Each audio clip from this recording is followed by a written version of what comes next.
Part 1. You will hear a conversation between a man and a woman discussing a train ticket. First, you have some time to look at questions 1 to 5.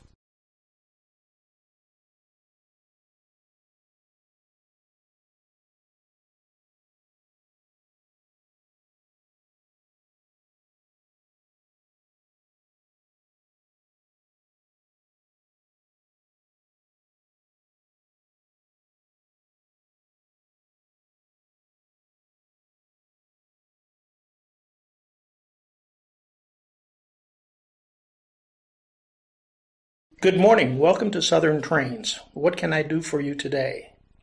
Good morning. Can I get train tickets here? Yes, you can. Good. I'd like to buy a season ticket, please. That's no problem. First of all, I'd like to take some personal information. Okay. So what is your full name? I'm Sandra Williams. That's Sandra, and then Williams. Thank you. And can I have your full address, including the postal code? It's 43 Andover Way. The town is Stanton, and the postal code is ST6 3ED. Thank you. Now I need your date of birth. It's the 8th of October, 1994. Have you had a season ticket with us before? No, this is the first time. That's fine. Now, your season ticket can be registered online. To set up an account, we send you an email with details of what to do. So, can I have your email address, please? I'm not that keen on giving out my email address. I get too much spam. I can understand that. I can assure you that we don't send you any other emails at all, and the address is kept confidential. We are bound to that by law. I suppose that's okay. My address is sandra@primrose.com.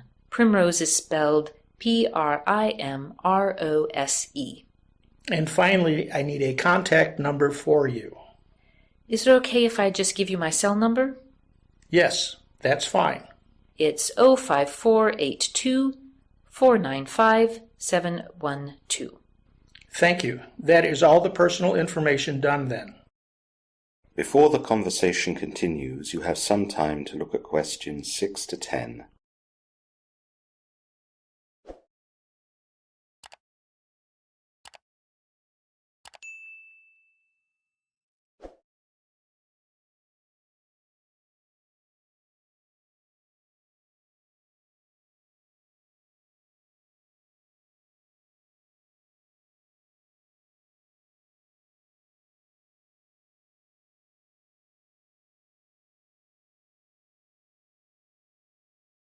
Now listen carefully and answer questions 6 to 10. Now I need some details about the season ticket. What journey do you need it for?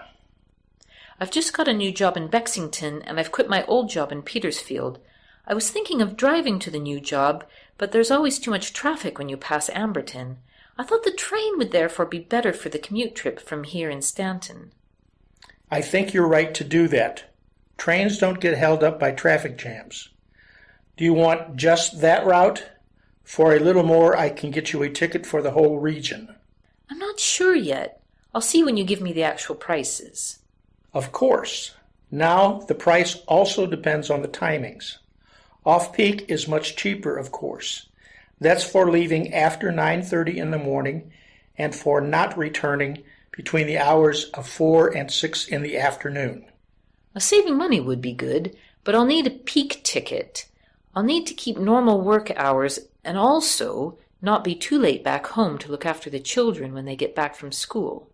Another way to save would be to buy only a weekday season ticket and not travel on weekends. Would that be good for you? Let's think.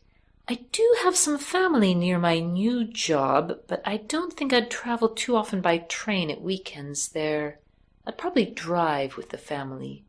The weekday thing would be an excellent option for me. Okay, I'll make it that. Finally, would you like first class, second class, or variable class? What's the variable class? That is something for frequent travelers. Travelers get 12 individual journeys a calendar month in first class, and the rest of the month in second class. That way you can treat yourself from time to time when you're tired or get some peace and quiet when the train is busy. I think I'll go for that.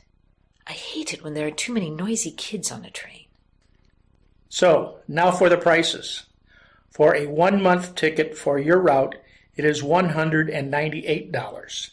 If you go for the whole region, it will be $215. If you want a ticket for more than 1 month, it's the same price per month until you go for a ticket for 6 months or longer. Then there is a 20% discount, which would make it $158.40 per month for your route, or $172 for the whole region. I think I'll go for my route rather than the whole region, but I'll take a 6-month ticket and get the discount. That's fine. It'll be $158.40 then. I've just put in all the information. Please wait for a couple of minutes for the computer to process the order. The ticket will then be printed out. Where would I go to catch my train here every morning? Is it still platform 4? It used to be that one, but it's changed now to 7. When you come through the entrance, there are 6 platforms right in front of you. That's where platform 4 is. To get to yours, go right as you come in, and you'll find it just beyond the wall on the right side of the station. Okay. You will now have half a minute to check your answers.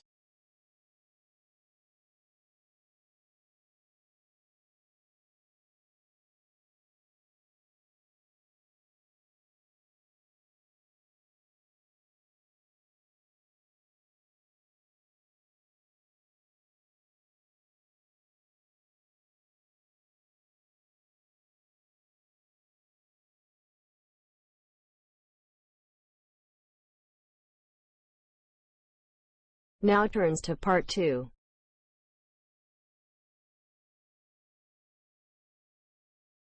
You will hear a woman giving some people information about some hotel services. First, you have some time to look at questions 11 to 15.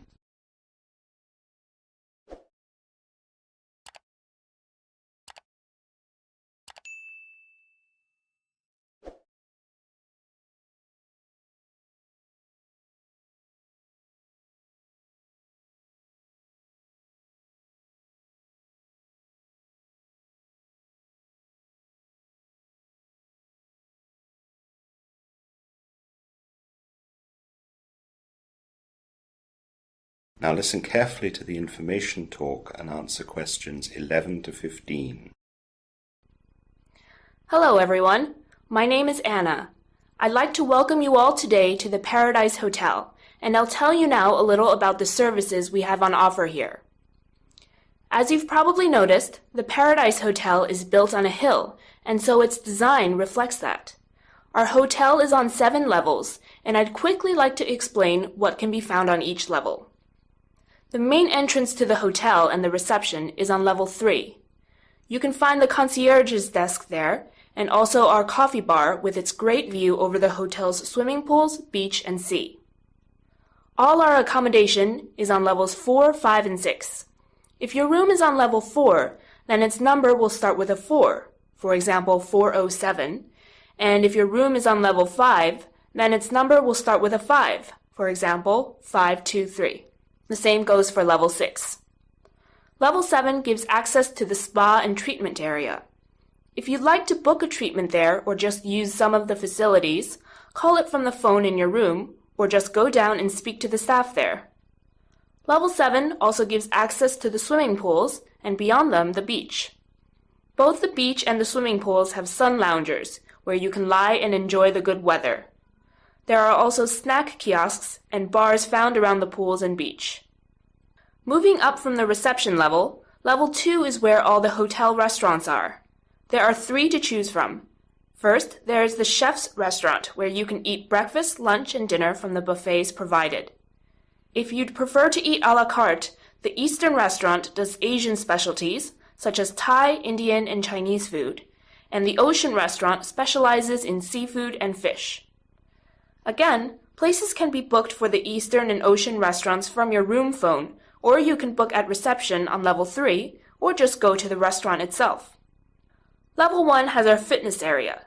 This includes a fully equipped gym with weights and aerobic machinery in classrooms, where you can go for scheduled fitness classes, such as aerobics, Pilates, yoga, or spinning.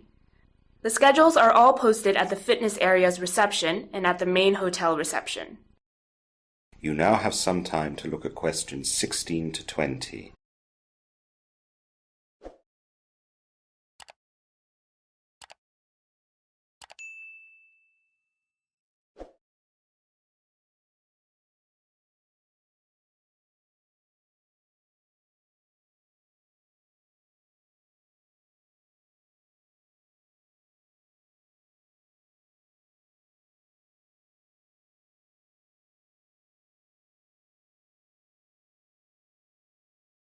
Now listen to the rest of the information talk and answer questions 16 to 20. Now I'd like to let you know about some of the things that are going on this week at the hotel.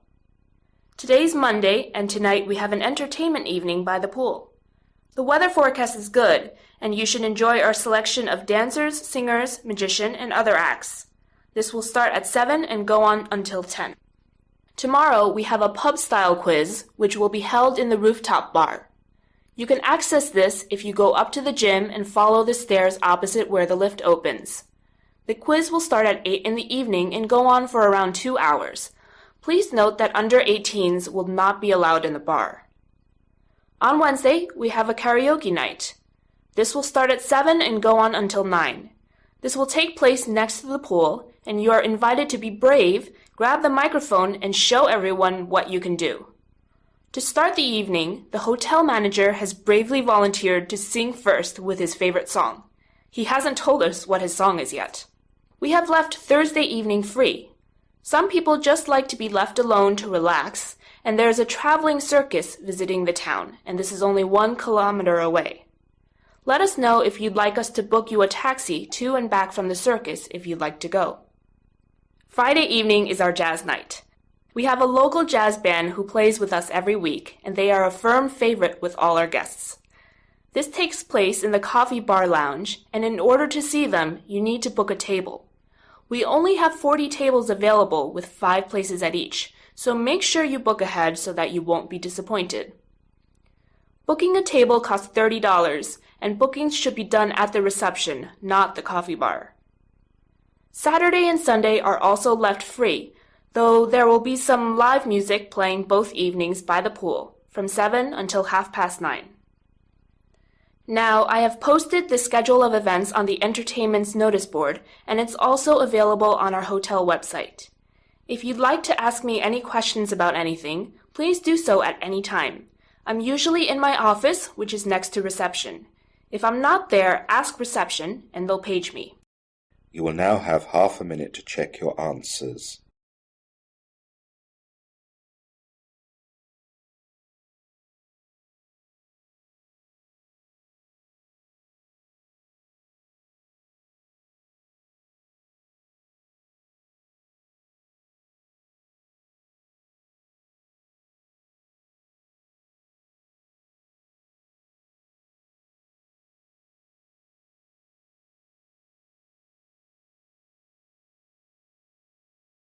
Now turns to part 3. We'll hear 4 students discussing their geography project. First, you have some time to look at questions 21 to 25.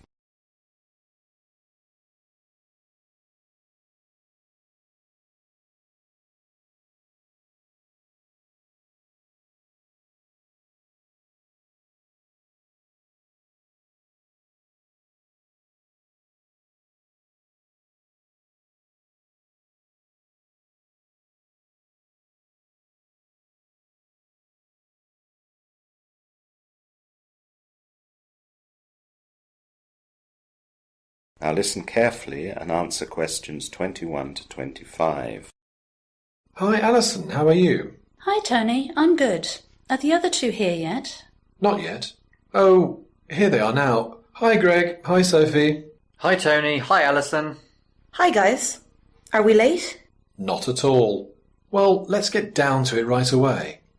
As you know, we're talking about our geography project today, and our task is to survey an area to see whether it would be suitable for a new supermarket. Alison, you told me yesterday that you had an idea of how to start. Yes. Well, the first thing is that we'll have to choose the actual site that we wish to survey. Once that's done, we'll need to do certain preparation work. So, does anyone have any idea of a suitable site to survey? Sophie, you're good at this. Thanks, Greg. I've got some ideas. There is a farmer's field on Castle Road, just after the road leaves town and goes over the bridge. That could be a good place. Another possible site I found was in the town centre, at the old cigarette factory. Finally, there's a possible site at the airport. Here are some notes I made for everyone. How's that, Greg? Excellent. I like the one at the cigarette factory. That'll be great for people to go to without having to travel too far. I also think that the town council would provide grants to help develop that site, as it's been abandoned for a long time. That's true, Greg. But if you look at Sophie's notes, it says that the size of the site is limited. Not that many people will go on foot, and while there'll be enough room for the actual supermarket building, there'll be no room for a car park. That's a good point, Alison. The potential cost of the site will be a lot higher too, as it's in the town centre. It's just a project, though. We won't actually need to buy a site. No, but doing costs in the project will all be part of how we're assessed. We will need to look at all start-up costs as well as income forecasts for the first 10 years of operation. OK, I see that it's important. I like the idea of the site by the river. It shouldn't be too expensive, and the site near the edge of the town would be good for people to get to. There's the town ring road that goes nearby the site as well. Yes. However, the problem I see with that site is that it's too close to the river. We've had years with lots of rain recently, and the river's been known to burst its banks. There would maybe have to be a great deal of protection building to be done. I suppose that would be something our survey would address. In fact, that might be something extra for us to explore that we wouldn't normally have the opportunity to study. It could work in our favour. And now the airport site? It seems there's nothing particularly challenging about that site. The land wouldn't be too expensive, and there's plenty of road access because of the people going to the airport. Actually, I heard airport sites can be quite expensive. Yes, and although there is plenty of road access, the airport is not actually that close to the town. It's not that convenient.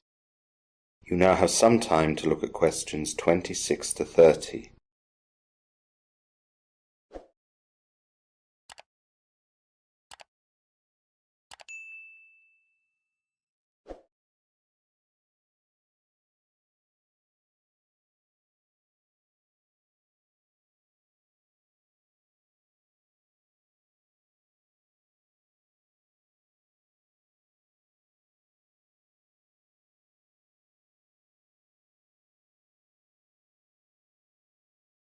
Now listen to the rest of the discussion and answer questions 26 to 30.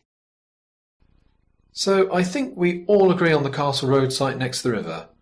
So, Sophie, what's next? We really need to decide who does what. There are a number of jobs to be done before we actually get to go to the field and survey it. If we can get everything done quickly, we can do the survey at the weekend. So, what's the first thing? We need to get authorisation from the farmer to be on his land. If we can't do that, there's no point in starting to gather any information. I can do that. I'll nip down to the town surveyor's office and find the name and address of the owner. I'll go straight away and talk to him or her. Thanks, Alison. Now, one of the important early things is to find out whether there are any other development plans scheduled for that specific area, or in any other area that would affect what we're planning. I can try and do that, but I'm not sure what the procedure is. It's easy, Greg. You just go down to the surveyor's office again and ask for all proposed plans for that postcode. I can text you the postcode later. Thanks, Tony. That's my job organised then. Now, when we start to survey the field, we'll need certain equipment. You asked about equipment, didn't you, Alison?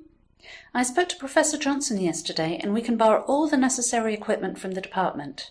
I'll check that all the equipment is free at the weekend. Good. Anything else? Yes, Professor Johnson also told me that we have to pay a £200 deposit for the equipment. I don't have that kind of money. I can pay the deposit as long as I get it back. My parents have just put some money in the bank from a job I did for the summer. I can get it from the bank when we need it. It should only be for 2 days, Tony. We can get everything done in that time. OK, I'll pay the deposit and pick up the equipment from the department. Don't get it just yet. We have to get the authorization to be on the land first. OK. So, if we can get all these jobs done over the next 3 days, we can meet again on Thursday. If all is okay, we could get the equipment on Friday and survey the field at the weekend. Good. Well, thanks everyone. I'd better be off. Bye. Bye. Bye. You will now have half a minute to check your answers.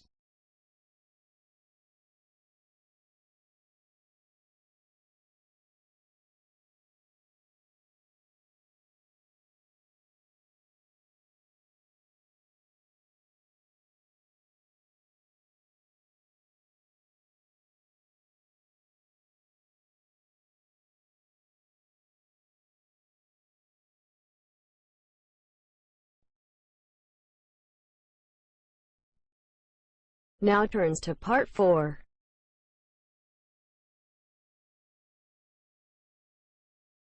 You will hear part of a lecture on tea. First, you have some time to look at questions 31 to 40.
Now listen carefully and answer questions 31 to 40. Today's lecture is about a product that has become a social custom in many countries: tea. Tea is first recorded as being drunk in China, with the first records of it dating from around 200 years BC. In fact, tea drinking certainly became established in China many centuries before it had even been heard of in the West. In the latter half of the 16th century, there are the first mentions of tea as a drink among Europeans. These are mostly from Portuguese, who were living in the East as traders and missionaries. Although some of these individuals may have brought back samples of tea to their native country, it was not the Portuguese who were the first to ship back tea as a commercial import. This was done by the Dutch, who in the last years of the 16th century began to encroach on Portuguese trading routes in the East. In the 17th century, the British took to tea with an enthusiasm that continues to the present day. It became a popular drink in coffee houses, which were as much locations for the transaction of business as they were for relaxation or pleasure. Coffee houses were thought to be the preserve of middle and upper class men, as women drank tea in their own homes, and then tea was still too expensive to be widespread among the working classes. In part, its high price was due to a punitive system of tax. The first tax on tea in the leaf, introduced in Britain in 1689, was so high at 25 pence per pound that it almost stopped sales. It was gradually reduced until as recently as 1964, when tea tax was finally abolished. British politicians were forever tinkering with the exact rate and method. During the 18th century, there was an equally furious argument about whether tea drinking was good or bad for the health. Wealthy philanthropists in particular worried that excessive tea drinking among the working classes would lead to weakness and melancholy. Typically, they were not concerned with the continuing popularity of tea among the wealthy classes, for whom strength for labour was of rather less importance.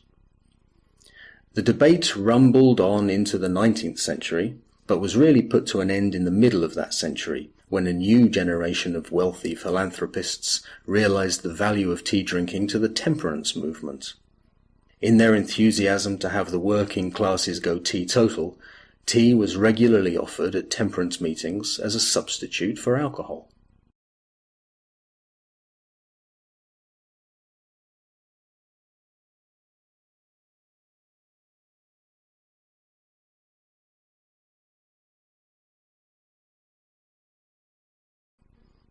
Today, tea is a staggeringly popular drink all over the world. Although many people perceive the UK to be the biggest tea consumer, they only make up 6% of world tea consumption, which is the same as Russia. Japan, another traditional tea consumer, makes up 5%. Chinese consumption outstrips these countries with 16%, but India is the largest consumer with 23%. The rest of the tea consumption across the world is shared around the rest of the world.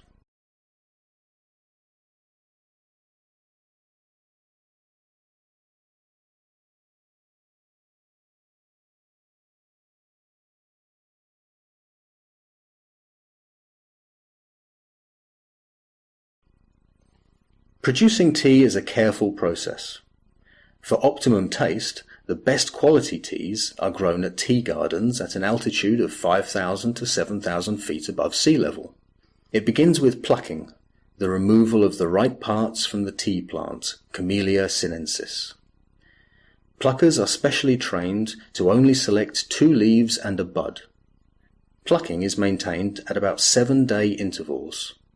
The plucked leaves are collected in baskets, taking care that the leaves are not crushed by overloading. The leaves and buds then need to be withered. During the withering process, the leaf is induced to lose moisture to prepare it for further processing. Normally, this is carried out by spreading tea leaves thinly on troughs, through which warm air is circulated by fans. The average length of the withering time depends greatly on the quality of the leaf peculiar to the region where it has been grown. When satisfactory withering has taken place, the leaf is ready for rolling. This process uses grooved rollers that twist the leaves, break them up, and take out the juices. Leaves pass through 3 to 4 such rollers, getting reduced in size and their cells broken up to enable fermentation. Normally, the tea ferments or oxidizes from 60 to 100 minutes, depending on the leaf quality. The character of the tea develops significantly during the fermentation process. The next part of the process is drying. The objective of drying is to arrest fermentation and remove any dampness from the tea. After completion of the drying process, the tea becomes fully black in color. The teas are then sorted, graded, and packed. The tea is sold at auctions to traders, who then employ tasters to decide how the teas should be blended to create the specific brands or retail requirements. You will now have half a minute to check your answers.